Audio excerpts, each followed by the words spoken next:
Hi everyone. I am here to talk to you about onboarding and specifically, obviously, we're talking about remote working.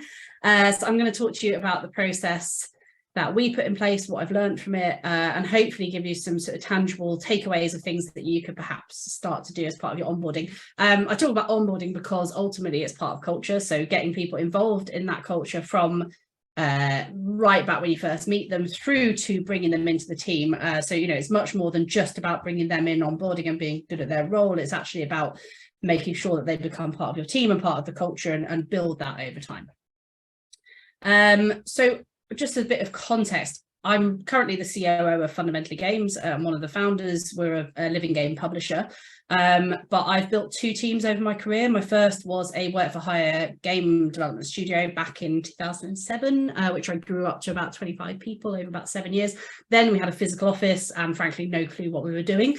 At Fundament, we were graduates who set up a company. So, just did what we could. This time round, I've had a bit of space between those two companies. We're a completely remote team. We were founded remotely from the beginning pre-COVID.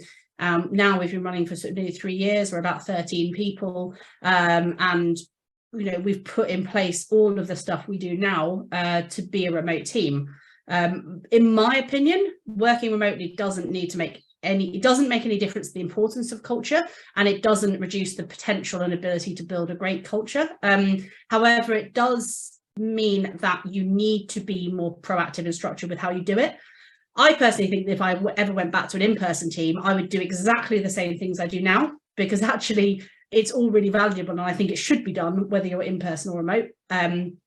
But the difference is obviously that with remote, things don't happen quite as naturally. Conversations don't happen sort of desk to desk or over a coffee machine.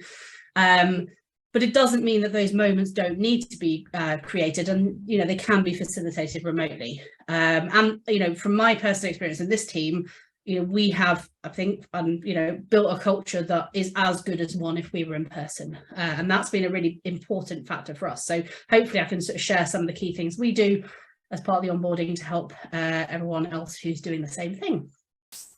So what I'm going to talk through is basically day 0, 1, then week 1, month 1, and 3 months. So I'm just going to kind of go through some of the key things we do at each stage. So firstly, day 0. So onboarding starts before somebody even joins us. It starts the first time we interact with them as part of a recruitment process. You want people to be excited about their first day and about the role. You want them to feel welcome, comfortable, and able to hit the ground running as far as practical. And our goal here is to shorten the time frame to get somebody up to speed when they do join.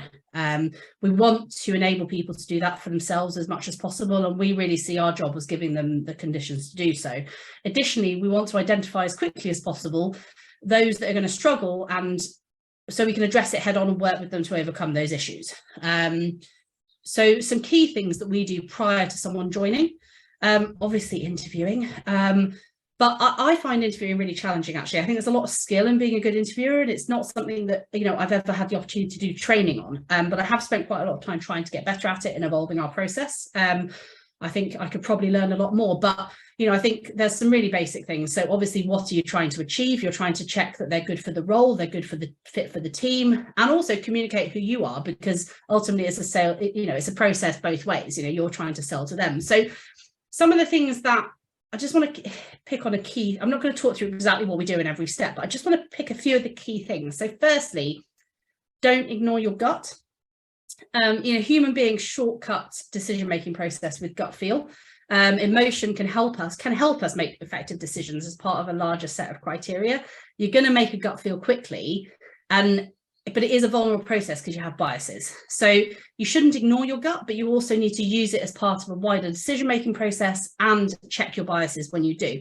For me, the biggest mistakes I've made are where I ignored my gut, but equally, you need to make sure that it's in context. So I think it's something that's important, particularly when I was younger. I didn't necessarily feel, particularly my first studio, we were really young. We were hiring people more experienced than us. Honestly, there were times where I felt like I just wasn't qualified to criticize the person I was interviewing. And so that kind of important gut reaction is really important to consider along with everything else. Secondly, don't use the one of us approach to recruiting. This drives me insane, and I believe it's a fundamentally broken approach. What you actually need is other people in the room. And if you just hire people like you, it becomes an echo chamber. Like, why bother? Some of the best decisions I've ever made have been where we've actively sought out a diversity and people who are not like me. It doesn't mean that you should hire someone you don't like, or that everyone who's different to you is good by default, or that you should hire someone just because of diversity. But the point is that people who are different and add a new perspective or dimension will therefore add more value. It's not positive discrimination, it's normalizing a team to reflect the world around us. And my experience is that by doing that, you're adding to the culture and adding to the value and what the team can do as a whole. Thirdly, screening tests. This is something that I love to talk about because so many people tell me they hate it. We introduced these a while ago and we found them really useful. We test things like critical thinking, problem solving, attention to detail, time management. They are controversial and people question, and I understand why, but we found them to be a really useful tool. And the reason is that they help us compare what someone says in an interview to what they do in the cold light of day. It's very, you can look at a candidate from an emotional versus intellectual point of view. And it's really helped us to be able to sort of sit back and think about what we talked about in the interview and just make sure that actually there is evidence and that we're backing up everything we said. I've never not hired someone because of a test result, but I have used the information in that test result to understand their strengths and weaknesses and to make sure that I understand what, how they're going to fit in and where they're going to excel in the role. And I'm always happy to debate this because I know it's I found it a really interesting topic. And then fourth and final thing we do is we get the final stage of our interview process is to have the candidate play a game with some of our team. Myself, the people doing the interview process are never involved, which is usually myself and my business partner, so we don't get involved. But the key thing here is it has multiple benefits. So firstly, make sure the fit works before they join with the team. Make sure that they want to work with the team. Like, do they like us? Like, it works both ways. It also removes the friction on their first day because it creates this kind of bond and authentic shared moments so that the people in our team are like advocates for them, and they actually get the rest of the team really excited this person's joined, and they're like, this happened and they did this and it was funny, and they played Jackbox and they drew a terrible design on a t-shirt or whatever else. But also I found it really reduces anxiety in the new team member about fitting in with the team and about that first day. And they obviously have a different relationship with people they're playing a game with to the interview. So for us, it's been hugely valuable on both sides. And it's actually the reasons we introduced it were to check that it was a fit and to get the team involved. But the benefits of it have far exceeded like the reasons that we first set out to do it. So I'm not going to go into detail on handbook, but what I would say is company handbooks are really important. Clarity is good, defining expectations is good, and how you'll deal with challenges and problems that come up is really important. And it's much easier to put this stuff in place when you start a company than when you've got a load of people and you have to bring this stuff in arrears. So there's loads of policies that you obviously need to cover, but for us, key ones: mental health and wellbeing policy, personal projects. I personally believe that we should be encouraging creativity and therefore allowing them, but not everybody does. Either way, need to be clear. Confidentiality and IP. With my publishing hat on, we obviously, when we sign games, have to check this sort of stuff. And the amount of contracts I see and handbooks that don't cover clarity over IP and confidentiality, which can impact negatively your company's ability to raise money and bring in partners, really important. And it's important for the team to understand. And then obviously things around culture, so work-life balance, flexible time, the right to disconnect, all these sort of things, really important to have clear. And I think from the beginning. So that's the sort of key things we do before they start. We do other things as well, like I always send them a welcome pack, which is never branded stuff. It's always usually something they want to eat. Our team's very focused on food. And so I usually stalk them on Instagram and find out what they like to eat and then send them that. Anyway, so day one. So they've done all this stuff, right? They've met some of the team, they know what we're doing. And actually, I also take them through at a high level before they even start our onboarding checklist. This is one of my favorite things that we've put in place over the last few years.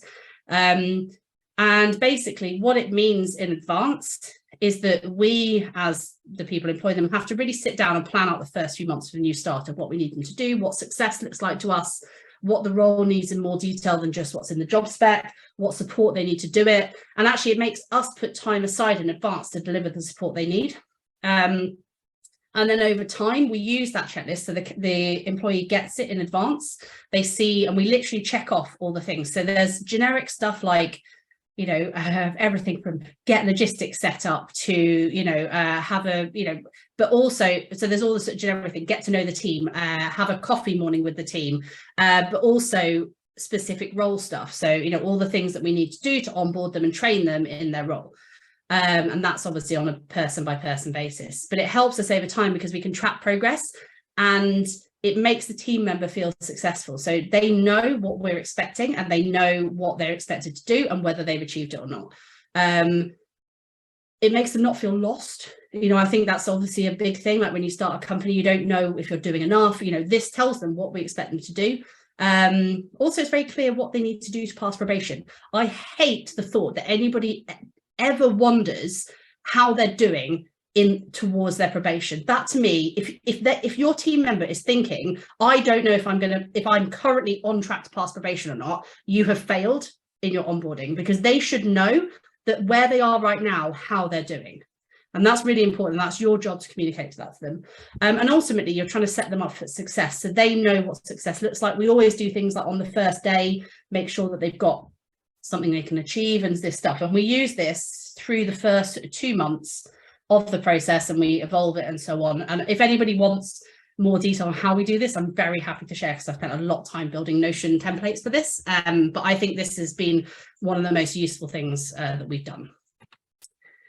We also obviously do intro sessions. They're going to review the company, we'll have given them the basic info, but we do like a company presentation that we tailor slightly per person, but is pretty generic to kind of introducing them to the company, who does what, and also how their role fits. On the first day, we also get logistics set up, which we do remotely, and a team meet session and so on. But, you know, really the first day is really just about getting set up, getting introduced, making sure that they understand the context a bit more.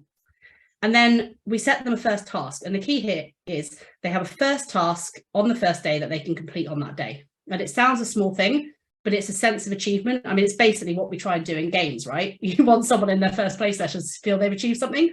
It's the same thing here. Let them finish their first day feeling like I've done something. It can be really small. But I think for me, it's really important that they feel like they've done that. And then week 1. So obviously checking in.